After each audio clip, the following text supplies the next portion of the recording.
Okay, we're now recording, Jordan. Just talking about the notion of a certain relationship between universal basic income, Yeah.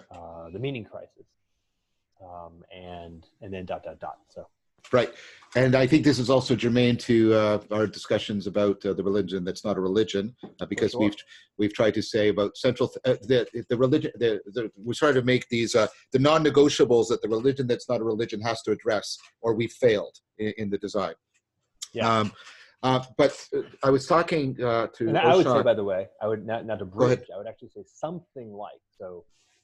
If we take UBI as a pointer to a category, universal basic income. Yeah. That category, the sine qua non of its design characteristics includes the religion that's not a religion. Yes. Yes. Oh, yes. I like that. Yes. Part of a combination. I think that's good. And I think this fits in even better now that you've made that bridge and that you've made it a reciprocal reconstruction and integration. So I was talking to Oshan, and I was trying to point out that, because he was actually asking about, okay, how do we take the stuff about the meaning crisis and how do we ratchet it up to the social structural level, right? Of sort of our socio-cultural, political, economic, organizations. And the first thing I said was, well, I don't have expertise at that, so I want to be very cautious. But one of the things we talked about how our culture has tended to conflate the pursuit of subjective well-being with the pursuit of meaning in life, that those are actually not the same thing, and they should be distinguished. And our culture has also thought that the correlation between resolving socioeconomic distress and subjective well-being is a perfectly linear one, in which, and of course it's not, right? The relationship, so socioeconomic distress when you're in poverty, huge impact on subjective well-being.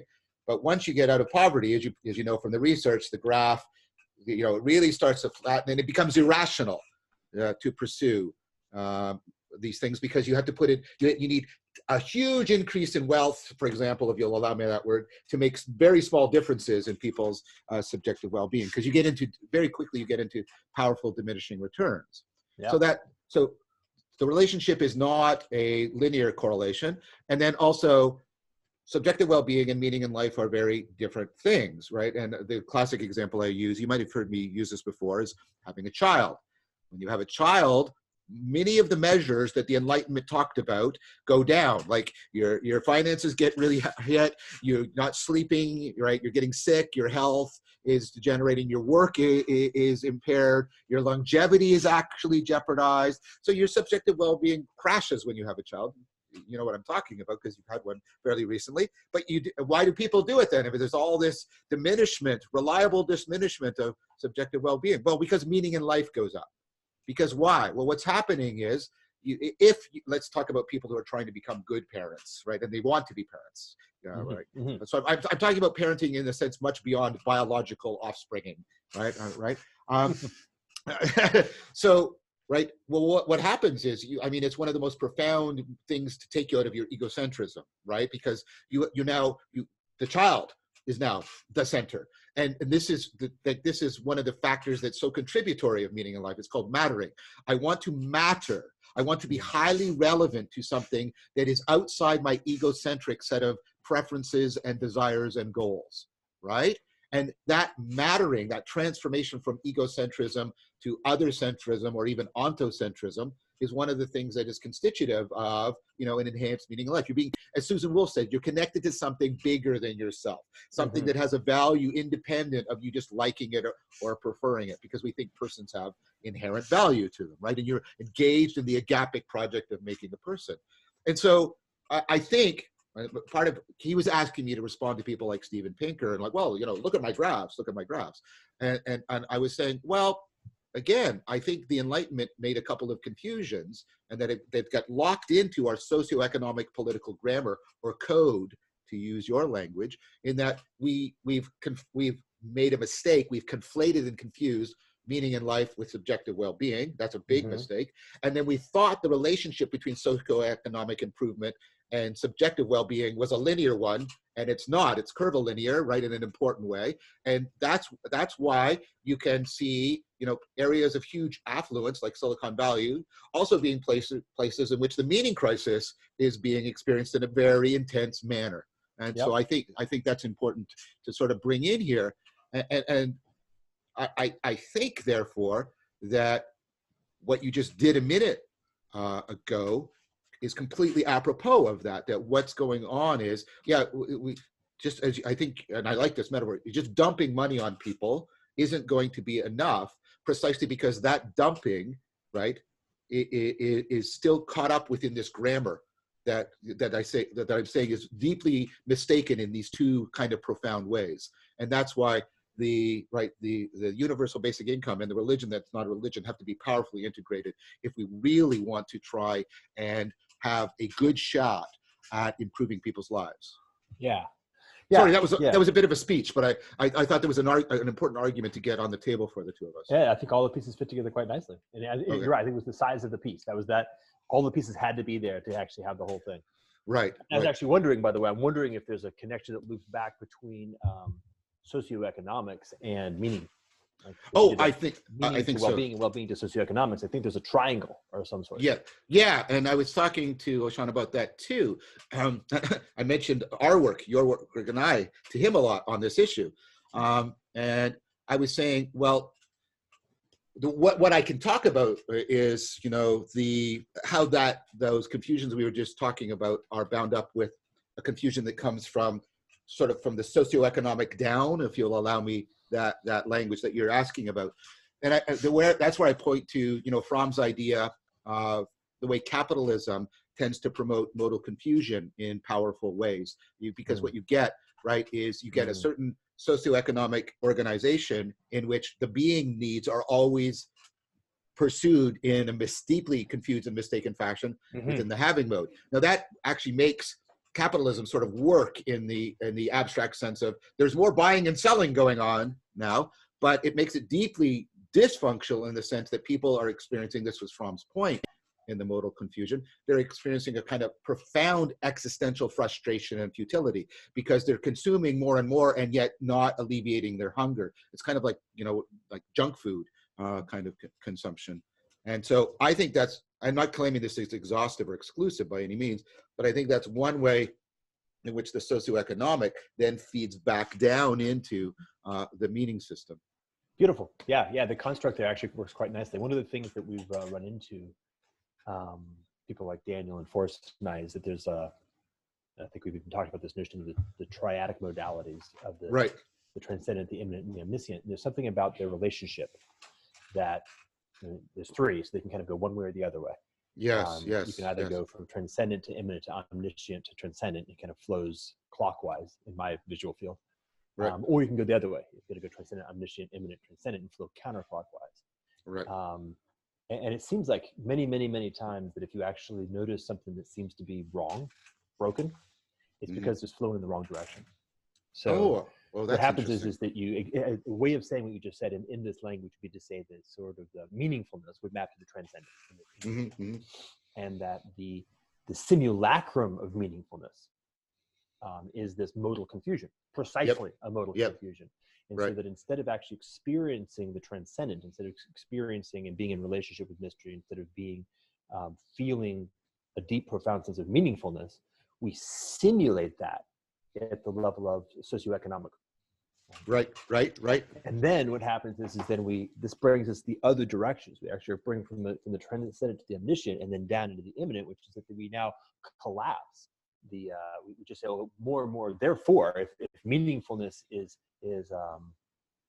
a commodity that we can produce through the socioeconomic, then subjective well-being must in fact be always best satisfied by an increase in the socioeconomic domain. And by the way, we now actually occlude, we lose track of the fact that subjective well-being and meaningfulness aren't the same thing. So we actually end up with this weird construction. What we're talking about is reversing that flow. Right. And saying, okay. That's kind of a large, that was brilliant, by the way. That was really good. Your audio went out and you came back. Oh, that was brilliant what you just did. I thought that was really good. that sounds to me like at sort of the collective level, something deeply analogous to what Mark Lewis talks about on the individual level of addiction, reciprocal narrowing. And you're getting a reciprocal narrowing. It sounds to me like if you're going one way, that triad that you just pointed to can do reciprocal opening, or it can do reciprocal narrowing, and you can get locked into something that's very analogous to addiction. And Oshan was talking about this, about how people are, well, there's no alternative to what we have. There is no option. We're at the end of history because there's nothing. This is the only way we can be, and this is the only kind of world we can have. And you hear lots of arguments to that effect, and that's exactly the state that the addict is in. I can't be other than who I am, and this is the only world that is available to me. There's no other options in the world. There's no other options for my agency, and that's exactly the addict. That's what the addict is, reciprocally narrowed down to, that stuckness and frozenness. And it seems to me you're describing something analogous to that, but at the macro level rather than at the individual level. Is that fair? Yeah, very fair, very fair. And you can actually, so what I noticed as you were saying this, like, okay, if you flip it, like this notion, the proper place for imagination, the proper place for innovation, the proper place for truly exiting, transcending, right? Transgressing. Yeah, right. The thing that you're stuck in is that transcendent mode, right? The mode in which meaningfulness is anchored in the way that I'm talking about it right now.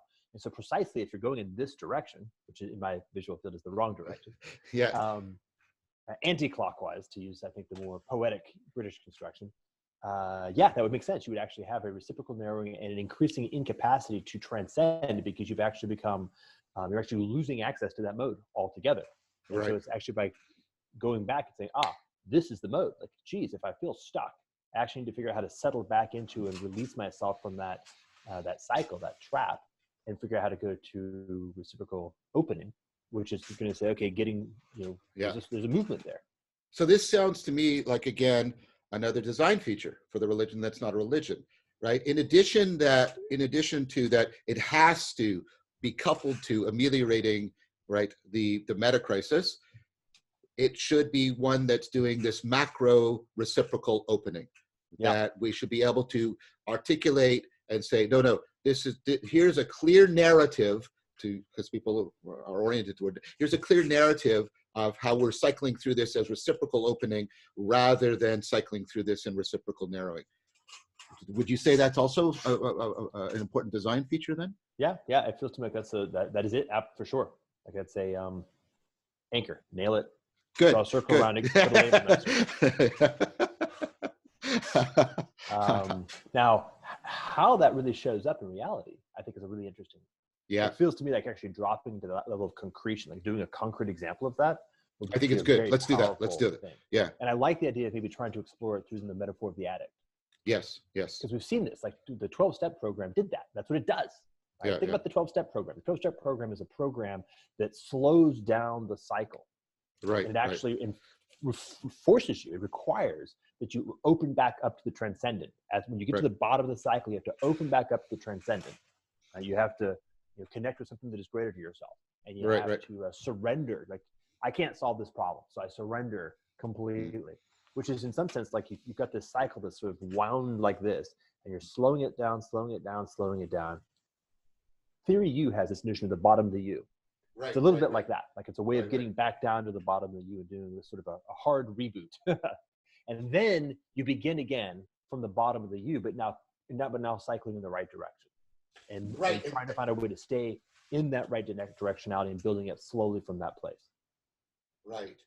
And so that would, so I'm linking the notion that you just mentioned of surrender to a notion of faith that doesn't see faith in terms of belief, but like da'ath, that you've got a sense that you are like immersed in, that there's a course that's unfolding as things are opening up. Because we know, I mean, nobody sort of worries about the epistemic status of knowing when they're spiraling downward and getting stuck.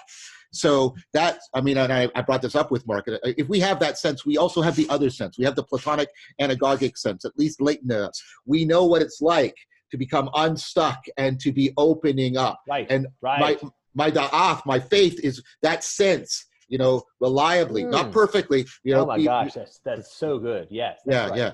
Right. It's great. Like, you can even have, faith is very well grounded in that sense of, am I spiraling down or am I at least in the process of beginning to spiral up? Yes, exactly. And that really picks up again on the older and I think better meaning of metanoia, which is the term that's often translated as conversion, like, converting into a religion. But metanoia actually meant, a fundamental change. Noia, to notice, noesis, right? It's your salience landscaping. Meta, it's a fundamental turning and transformation of your sort of enacted sense making. And that's what the da'ath is picking up on, rather than the acquisition of conviction of particular propositional beliefs. Absolutely. Yeah. Yeah. Again, that's that modal reversal. Yes, exactly. If you call faith conviction of certain propositional beliefs, you're going in the wrong direction, dude. I think so. I think that's exactly right. And you could see why, if you have da'ath, right? This is why you have the taste metaphors in the Bible or in other sacred literature, because if when I'm spiraling downward, I'm getting the reciprocal narrowing and the modal confusion, I'm hungry in a way that I can't even articulate. But when I'm spiraling up, I'm starting to be less hungry and less frustrated, and I'm starting to also be able to articulate why I'm no longer hungry, and how and precisely how and why I was hungry before. And but you can only do that while you're in the stream. You can't, this is not something that can be known without transformation. That's the important part. Yeah, I mean, you just the lyrics to Amazing Grace. Yes. I was lost, but now I'm found. And yes, my cup overfloweth. That's that characteristic of the beginning of the capacity to express. But again, as you say, if you have not experienced grace, if you've not experienced faith, particularly if you're locked in a modal, we call it obligate propositional epistemology. But you're having propositions rather than being faithful, right? Yes, that's right. Yeah. So, what I like about this is there's something about if you can get down to the right characteristics, it gets very simple. I think so. Not easy, but simple. No. I understand that distinction, and I think it's important. This goes towards the scalability issue. Paul van der Klee talks about it's got to appeal to the homeless person and to the philosopher. There's a sense in which it's very simple. Again, not easy, but it's simple in the sense that it can be enacted and embodied by human beings right at the depths of them bottoming out, as you just said. But that's presumably what he means by the homeless person. But it can also reach up into the upper echelons of the philosopher trying to come up with a culturally transformative way of talking and thinking at a highly abstract level. What we're talking about here is exactly that. And I think that's the test. That's another test, the test for the scalability. Okay. Yeah.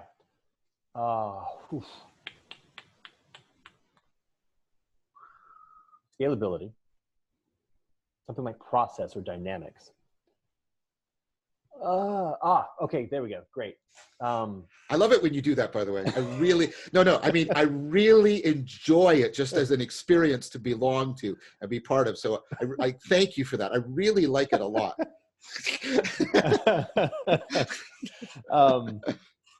So there's this thing, scalability, where we have, there's kind of like, I've got so many different metaphors, but there's a way of thinking about scalability that is coming from a place that is like copy. You can copy it a lot. You can copy it a lot with decreasing loss. I'm not going to be able to say this part. If I get the other part in, it'll land better. And then there's something where the scalability is actually generative, where it actually, the more people who are participating in it, the more capacity that it has to be for everyone who's participating. So it's my distinction between the rivalrous and the anti-rivalrous. There we go. So let's use that one. Yep. Yeah, so let's do that. That's good. In the continuum of the rivalrous, we have on the left-hand term scarcity, like privation. Right. But on the right-hand term, we have something that we call like plenitude. I'm just going to define that. So if you use like food, rice. On the left-hand term, in the domain, in the continuum of rivalry, I've got a bowl with a single grain of rice, like almost nothing. On the right-hand term, I've got a warehouse piled with rice that I'm sitting on top of, which is, say, just a bunch of shit. Who cares? At a certain point, as you start moving around that continuum, if you stay in the continuum of fundamental rivalrousness, you start moving from having enough to having a superfluity of enough. This is very similar to our socio-political right, diminishing returns thing. Yeah. If you flip it, if you're on this other continuum is the anti-rivalrous. It's anti-rivalrous. It's not non-rivalrous. And the other continuum, the anti-rivalrous, what happens is that when you're on the far left side, so you're in the part of the anti-rivalrous that shows up as being in like privation. What you have is something like non-scalability, difficult in scalability. Like what's happening right now. What I'm doing right now is on that left-hand side. Like it's hard for me to express that. I'm not expressing it well. We haven't yet developed a capacity to share well. Right. Hard to share, poorly shared. I see. As you get to the middle term, you start getting to something that is shareable, easily shareable. Like you can MP3s. Like I can copy music and I can share it very broadly. Sort of, you can replicate it really easily. You can replicate it, and the energetic cost per unit replication is small and diminishing. It's the zero marginal cost society. Rifkin's thinking the middle term. Right. Then you got the far right term, and that's where things get very interesting. This is the sweet spot with I think is where the insight lies. At the far right side of the anti-rivalrous is where, and this is like network effects, where every sharing, the act of adding somebody increasingly into the thing, actually generates more of the thing, increases more capacity. So if you think about that in the context of what Paul was saying vis-a-vis the homeless guy, if I'm thinking about the anti-rivalrous kind of in that middle zone, because he's calling for that middle zone, he's saying, hey, it needs to be shareable. It needs to be really well shared. It needs to be the thing we can share to the homeless guy. And I see where you're going. Keep going. I'm saying, no. We need to actually take it all the way to the right, where to have shared it at all with anyone intrinsically increases the capacity to share it with everyone.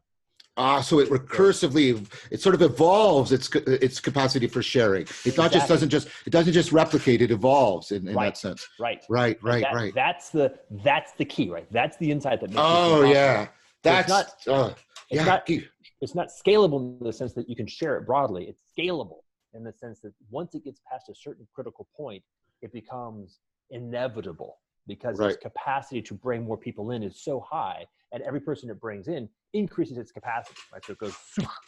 So it goes from being just it goes from being self-perpetuating to self-promoting in a fashion. It's sort of like in fact, ultimately to autopoetic. Right. That's what I was going to lead to. Exactly. Oh, that's Jordan. That's brilliant. That's fantastic. I think that's an important point. I think that's another major point to bring in here. That what we need is an ecology of practice that has exactly that that sense of scalability. There should be a second term for this. Is like if what Paul is talking about is standardly called scalability, what's this kind of evolving scalability? What's it called? The only language that I've heard of is network effects, and that's not a very strong term for it. No, it's not intuitively elucidating that term. It doesn't really. I'm Gen X. So our generation lacks the poetry of the millennials. Millennials are great at branding. I don't come with this term. I'll have some shitty term like hyper or something. I'm even older than you, so. Yeah.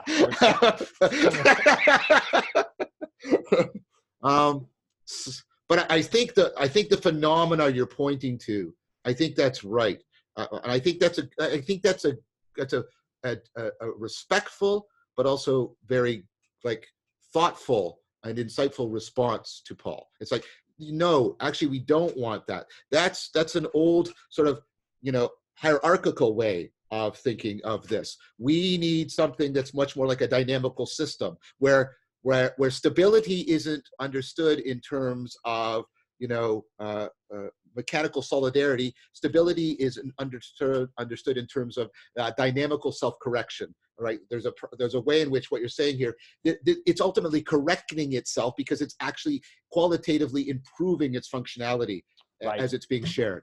And think about it, you used the word evolving, and that's exactly the point, right? And this has that notion of the reopening of the triadic modalities. Exactly, the opening up. To truly innovate, to truly literally go from 0 to 1 in response to actually changing conditions must be part of it. But if it can't do that, then it's doomed immediately. It will die for sure. Yeah, it's just a matter of time. And that's the problem. Like everything we've done in the context that I've called Game A has that characteristic, is that it's funny. I really like this when you're talking about this cycle, this dynamic cycle where we have the axial age, where we have the Bronze Age collapse, shit goes crazy, And everybody's kind of forced to go back to, well, we got to figure out some new shit because things are really not working. And then we figure out some new shit, and then we build with it like crazy, right? For a long time. For a long time. Like we figure out some good stuff, but we kind of shift into that mode of like, let's stop figuring out new shit. Let's just kind of build this. Let's build. And we invert the cycle. We start losing track. That's good. Of that right relationship. It's funny. It seems like it actually happens. Like think about this. I constantly have in the back of my mind this phrase like, there's a reason why Buddha, Socrates, and Jesus didn't write shit down. And it's this very interesting characteristic. I remember watching this documentary of Buddhism, and there's a camera, and it's just kind of right on the tree, the Buddha's sort of Bodhi tree, right? And it's perfect because you just see the tree, and you see kind of so in my mind's eye, it's like, oh, this tree is in a forest, right? And then it starts zooming out, and it gets to a certain point, you see this sort of riot of color and a cacophony of like stalls, and basically it's Disney World, Buddhist Disney World on the outside. Mall of America, whatever crazy. And I'm like, oh, that's what happens, right? What happens is there's a moment of generativity where the modes are in the right orientation, going in the right direction. But for some reason, it's so that supersalience, the movement to supersalience is such an easy transition that we get this flip. And what the flip does is the flip just kind of, it converts to propositional. It converts to, right. I scale in the middle term, not scale in the right hand term. There's something about that I think there's probably an activation energy. I thought about this as well, that I get the feeling that we probably couldn't have pulled this off until sometime in the late 70s. That there's something about just the underlying socio-technical capacity and the underlying literal well-being and level of education or literacy and emotional development and ideological development and what the wideness, like the globalization of it, the general spreading of it, that had to already be in place.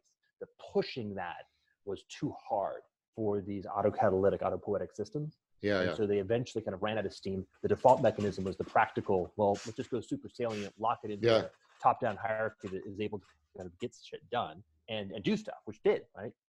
Churches developed in the old sort of religion that is a religion modality.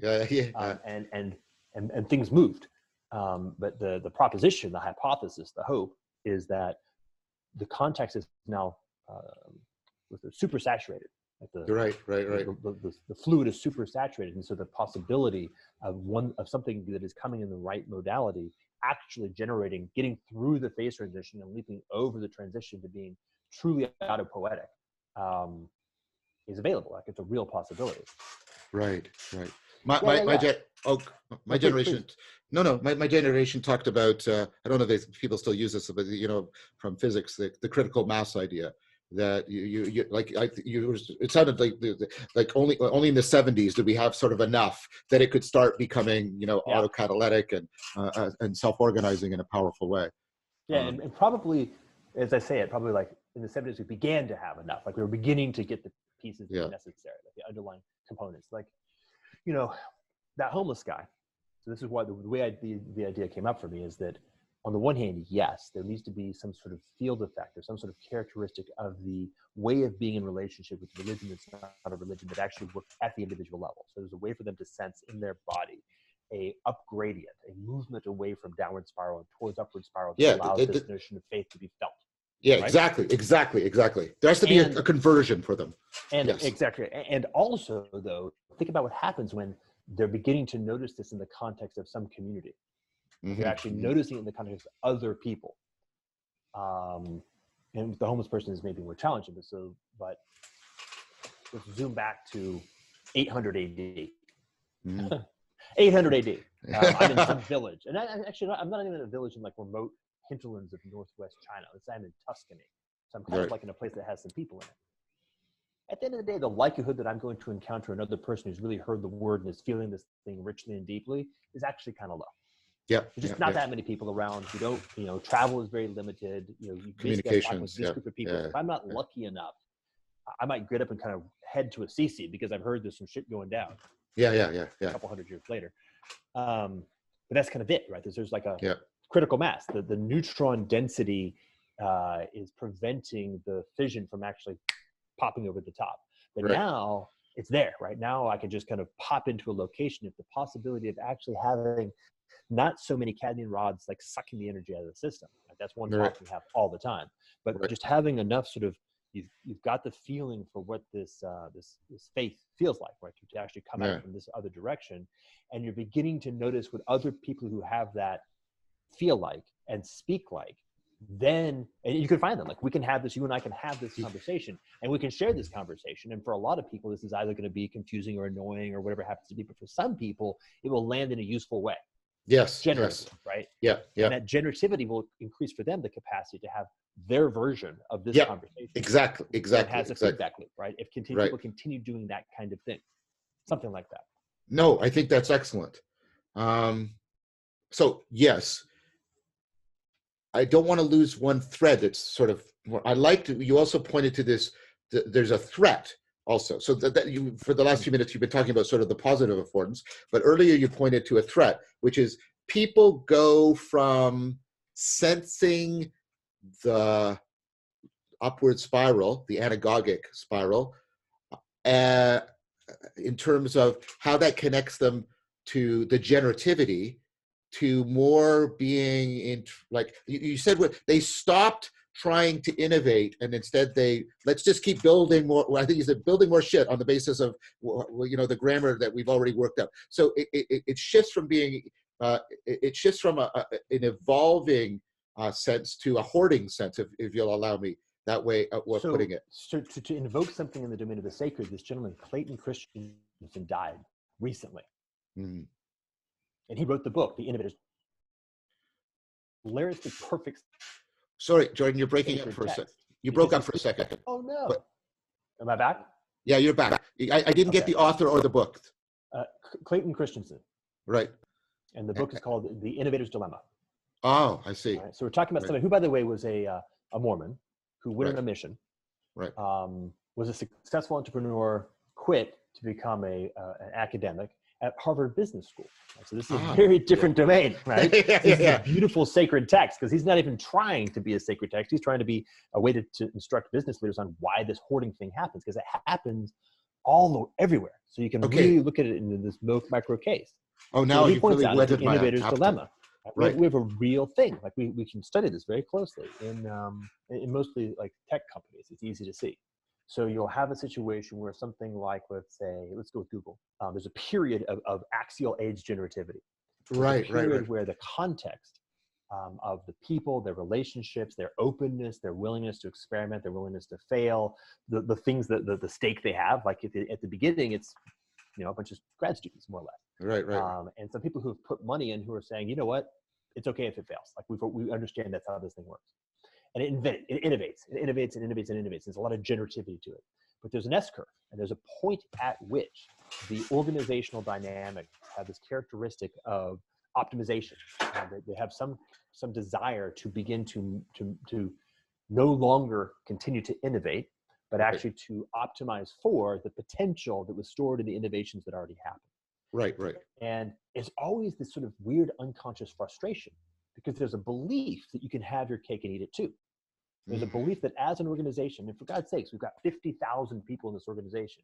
Surely we can have the skunk works. Like surely we can have like these what they call it, entrepreneurship. We can have these empowered mechanisms, 20% time Google tried to do, where you can enable the innovative capacity to continue to stay vital and rich and fecund, while also milking the cash cow. Like, isn't that right? Like I've got billions of dollars to spend. If I don't milk the cash cow, I can't fund my awesome projects.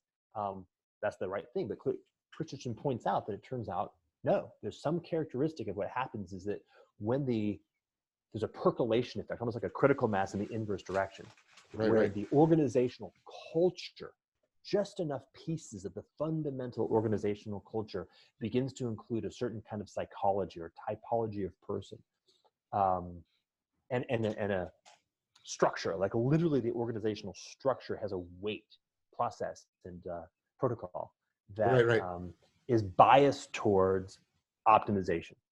Right. And the thing about optimization is that it's salient. I can measure. I can put a bunch of metrics together. I have a big sort of board that says, what's my cost per customer acquisition, and blah, blah, whatever it happens to be, and my curve's going in the right direction. So it's a well-defined problem. It's a well-defined problem. It's a well-defined problem. Innovation is a very ill-defined problem. So and then people, and the organization in general, that's the thing. It's like this diaphanous, or not numinous, ineffable character. The culture in general loses its capacity to make space for innovation, even when it intends to do so. Like even when it consciously fucking writes it down, number one, we will maintain forever, right? It still dies. And so that's a place where you could take a really good examination of that kind of thing. And then of course, we see this sort of thing also happen in like art communes, places where artists get together. And that goes a different direction. That goes in this direction of almost like evaporation, like a fire that runs out of fuel. Right. So let's do this then. This is good. There's a taxonomy. So the first taxonomy is the the innovation dilemma. I think that's important. The second one is the artistic evaporation, right? It runs out of fuel, right? There's something going wrong there. Then there's potentially a third one, because people talk about this in general system collapse, right? The idea that the system is complexifying, and then what happens, it complexifies to deal with the complexities of the environment.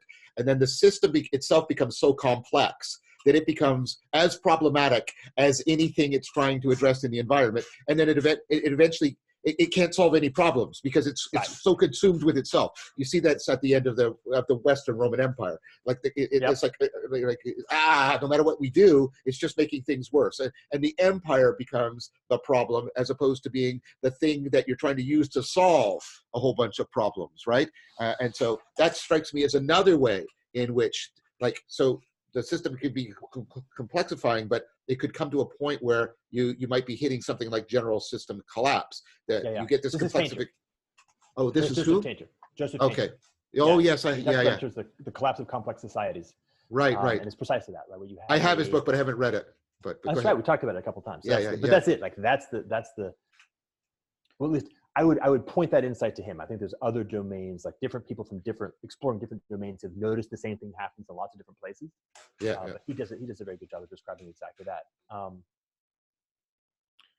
So part of what's sounding like, I was going to say, go ahead. There should be someone I want to kind of so what happens on that curve, right? And I'm not sure if Tainter writes about this. I've been kind of so up in the eyeballs in this stuff for such a long time that I have a hard time now distinguishing exactly who. So if I'm on the Tainter curve, right? So the system is becoming more complex, right? And there's like a couple of inflection points. And it has to do with, funny, you can actually take a look at the shape of the curve. So I've got something like maybe jerk, acceleration, and velocity.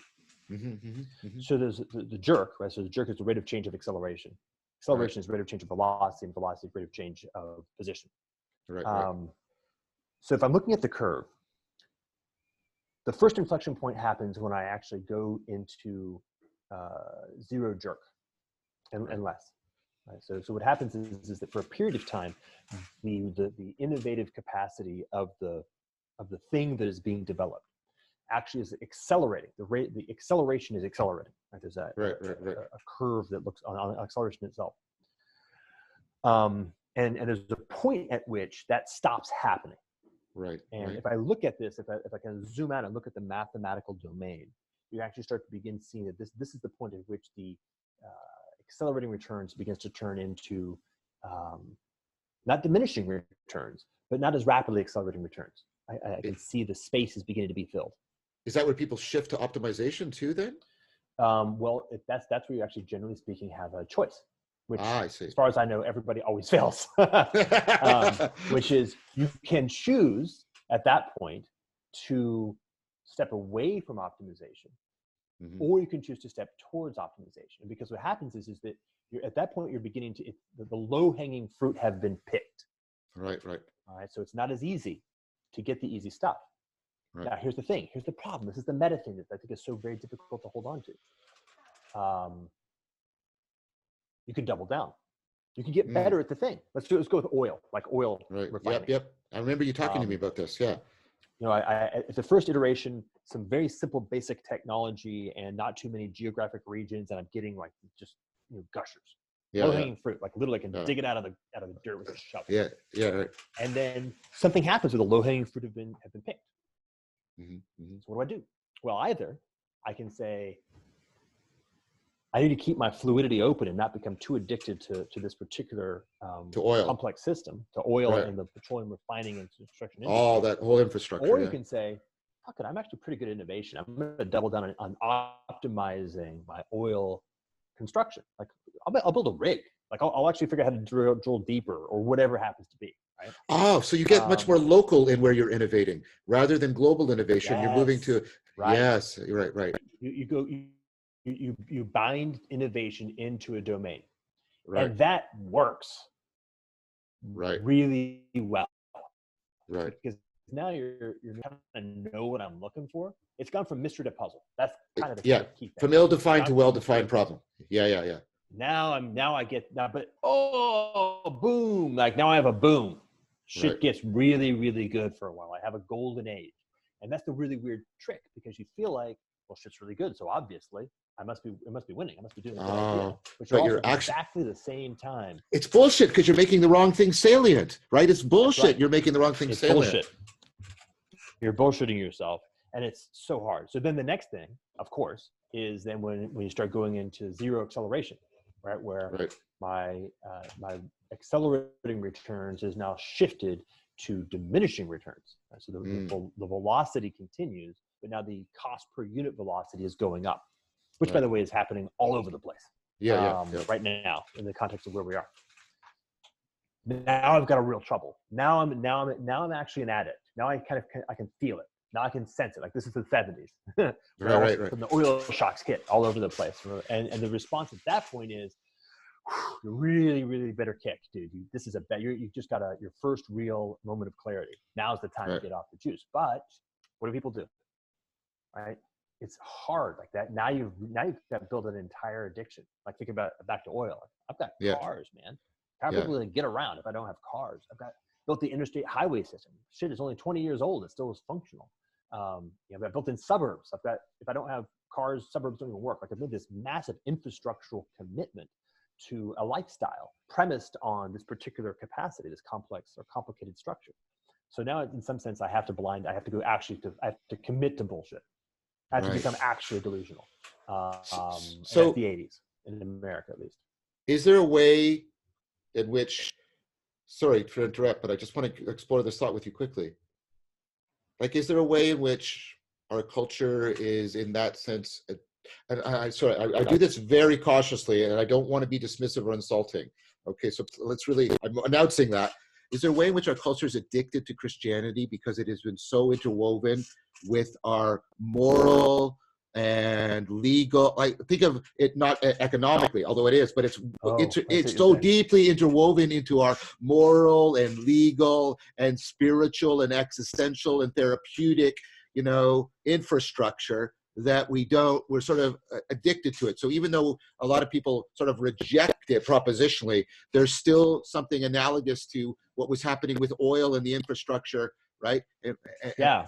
Well, I like this, and the thing that I like about it is that if you say that, what I notice is something like everybody who really truly feels from the participatory level up, what I might call the essence, not the proposition or the dogma of Christianity, should be agreeing with you. Yeah, right. To recognize that is the good news. Yes, because it's a simulation at the end of the day. It's a formalism. It's a performance. We're addicted to a performance of the rites and rituals of Christianity, and we're constrained by them. Yep. That's what the addiction means, all the way down to the propositional level. So we're simulating it. We're living through it, and that feels right to me. As you're saying, I was like trying to feel the growing up as not as a Christian in the West. So I have a really deep okay, what are these things? And watching them from the outside and interacting with Christians, going, okay. So there's something about that I think you're pointing to something that's right, but I get it. I get why you have to actually be very careful there. Yeah, well, because I don't want to, I'm not trying to dismiss the argument made by Jordan Peterson and Tom Holland and others about how many things in our culture that even the atheists or the secular people espouse, and how it's ultimately, derived and presupposes Christianity in important ways, right? And so I want to acknowledge, the light side of the force. I don't want to say that that's false, but what I'm trying to expand the awareness of is that there's the dark side of the force to that. It's like the way we've become addicted to oil. We've built, because it has been so successfully woven into, right, the infrastructure of our cultural, cognitive grammar, there's a sense in which we're also reciprocally narrowed and addicted to it. And we don't know, it's sort of unthinkable for us, even when we claim propositionally to be atheists, about how to break out of it. And I think this was Nietzsche's, when this is part of Nietzsche's concern, is like people really don't get what they're talking about when they're trying to say God is dead or there is no God and stuff like that. I just wanted to counterbalance these arguments made by, all these good things that you like, they're dependent on Christianity. Well, all these good things that I like are dependent on oil, right? But that dependency can go from being a positive thing that I celebrate to being exactly what you say. There can come a point where, oh no, I'm so reciprocally narrowed because of the dependency that I have like an addictive dependency, like substance dependency. Yeah. So editor's note, to the extent that this gets shared more broadly. Yes. I think it's very important to bracket the last 5 minutes of conversation that this is, one must be very careful to listen very closely to what it is that John is saying. Yes. Thank you for that. Thank you for that, Jordan. This is a rule will make a space for me. Right. This is a very, very subtle thing that you're actually pointing at. Yes. And if somebody is reacting to it, what I would suggest and hope is to step away and recognize that Johnny V is operating in good faith. Yes, I am. Let us try to work with that to try to find out what is being pointed out here, because it's real and it's rich and there's something really good and meaningful there. All right. Editor's note and bracket. No, thank you for saying that, Jordan. That's why I tried to caveat it by saying, look, I'm explicitly acknowledging that there is a, like I said, the light side of the force. I was using that metaphor, right? That there's all of this. I'm not denying any of that, but I'm trying to say, like, if we, like what you and I are engaged in, but there has to be, we have to broaden the framing, or we're not going to get out of how we're stuck. And that's all I was trying to do. But thank you for your editor's note, because it's much appreciated, because I was hesitant, as you know. I was hesitant to say this, and I was trying to be very careful. And so you acknowledging that explicitly was also very helpful. I think there's some shared context or shared terms that I think make things, again, back to kind of being a little simpler, which is the meaning of this notion, the reading, at least as far as I understand it, as the religion that's not a religion. Right. Is in some sense endeavoring to find a way to put things back in their proper place. It's to get them going the right way. It's to get it going the right way. And so, for example, if you are truly living Christianity, moment to moment, from the inside out, in relationships with life, real life, like actual life, like the tragedies of your existence, and you're making meaning, you're truly making meaning out of that, then you're fine. Totally. And I say this repeatedly. I know, because I've met people and I'm in discussion with them, that there are many people who can individually turn to Christianity and spiral up, to use our language. I see that. I see that in other religions too. I don't think that's an exclusive property of Christianity. Mm-hmm. Okay. I see that. I acknowledge that. I also acknowledge that the things we are, the argument we're making here is not a foreclosure argument. It's not saying it's impossible. Here's the deductive proof that Christianity can't structurally figure out how to do this. We just find it improbable. That's right. That's not the same thing. I actually throw something out that I've run into recently, and we just talked about it a little bit, which is to say, hey, here's the proposition. Yeah. I think we can finally, at long last, get away from selling out our religions. Right. That's the thing we're putting out there. Like, I think I would like to suggest. I like this. Is that anyone who truly lives their religion, wherever it happens to be, knows that what is being said here is the case. Yes. There's a selling out. A practical conversion of the true in exchange for the salient, in exchange for the shareable, in exchange for something that works sometime, most of the time it works. But that exchange comes with a modal confusion. It right? comes to the modal confusion. And the proposition is we can at long last no longer make that compromise. That's right. We can at long last truly teach the good news, and it will in fact be shared. Yes. Without a modal compromise. That's the proposition. That's the thing we're trying to bring into the light. Like the sense thing that I have. That is like, okay, this is possible. This could happen. Totally. You've got this totally right. And that's exactly right. That's exactly right. I'm completely concurrent with the way you've just articulated that. I really haven't any idea how to do it. I've got all kinds of concepts and notions, and I've tried all kinds of sorts of things, but this conversation really helps a lot. Like this is definitely in the right zone. I don't know how to engineer the whole thing. I'm having lots of conversations. I'm having conversations with people who, like Rafe Kelly and others, who are building communities, Daniel Thorson, people like that. I'm doing all of that. I'm trying to, in a really comprehensive manner, reverse engineer a meta-psychotechnology for exactly the reasons that you articulated so long ago. And I'm trying to, do the project of dialectic or dialectic 2.0 or something that is going to do that role for us. Other than that, I don't know what to do, like you, but I keep wanting to have these conversations. I keep wanting to try and reverse engineer as much as I can, because we both agree that we're in an urgent situation. We don't have the luxury of a lot of time. So I mean, what I do have, Jordan, is I have DA. I have the sense that what's happening is it's starting to become self-organizing. It feels like it has the potential to be autopoietic, and it definitely feels like it's reciprocal opening, spiraling up. And so that's where I've gone from being bleak to being hopeful, not cheerful, because the world is still a dark place in a lot of ways for a lot of people. But being hopeful is definitely now something. St. Paul talked about faith is the evidence of things unseen, or the hope. And if you make that propositional, it's just a loopy thing to prescribe. But if it's like this, what we're talking about now the sense of the off, right, and the sense that it's gelling, it's right, it's becoming, it presages that it could be autopoietic in a way that I can taste, right? And that gives me a directed hope. Then I sort of can give a new meaning to his phrase and his understanding.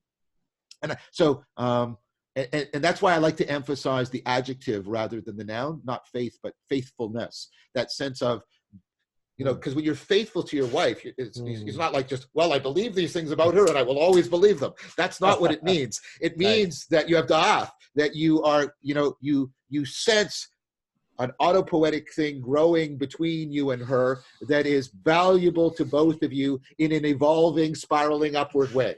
God damn, that is so real. That's the reality that is so important. Yes.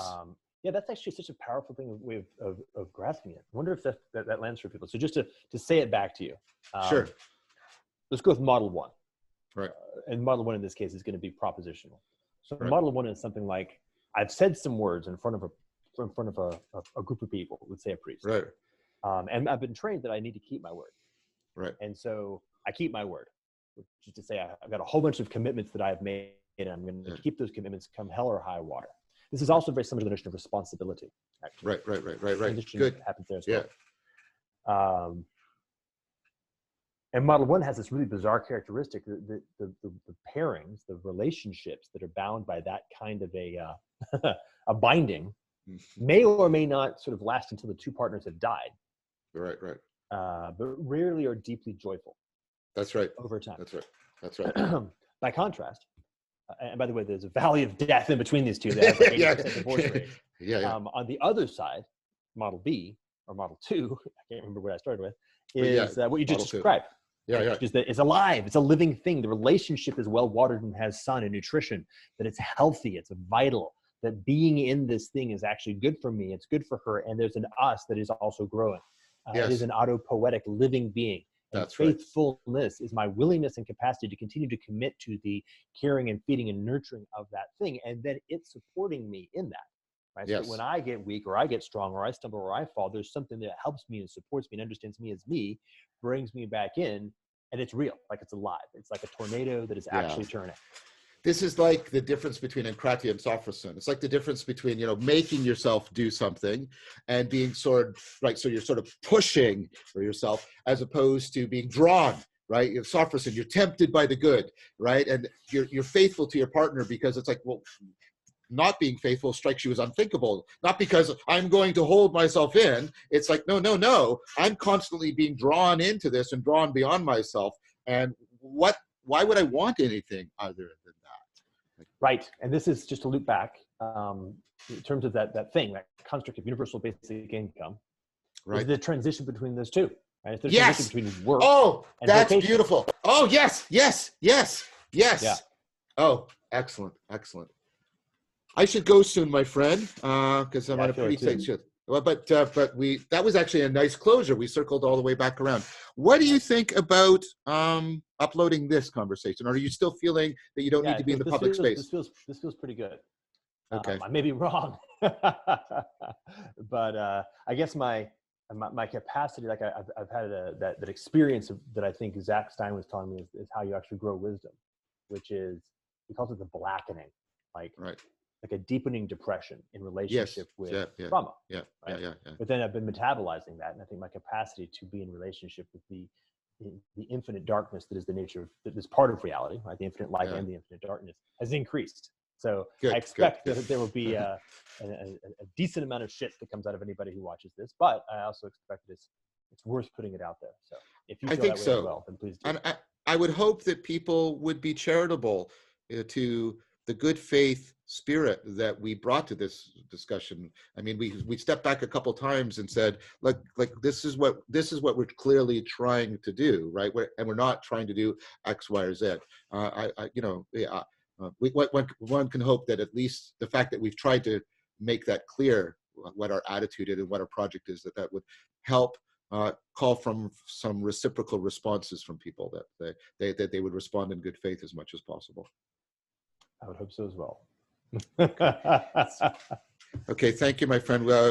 So hopefully we'll speak in a couple of weeks. That's right. Well, good luck. Okay, take care. Bye-bye.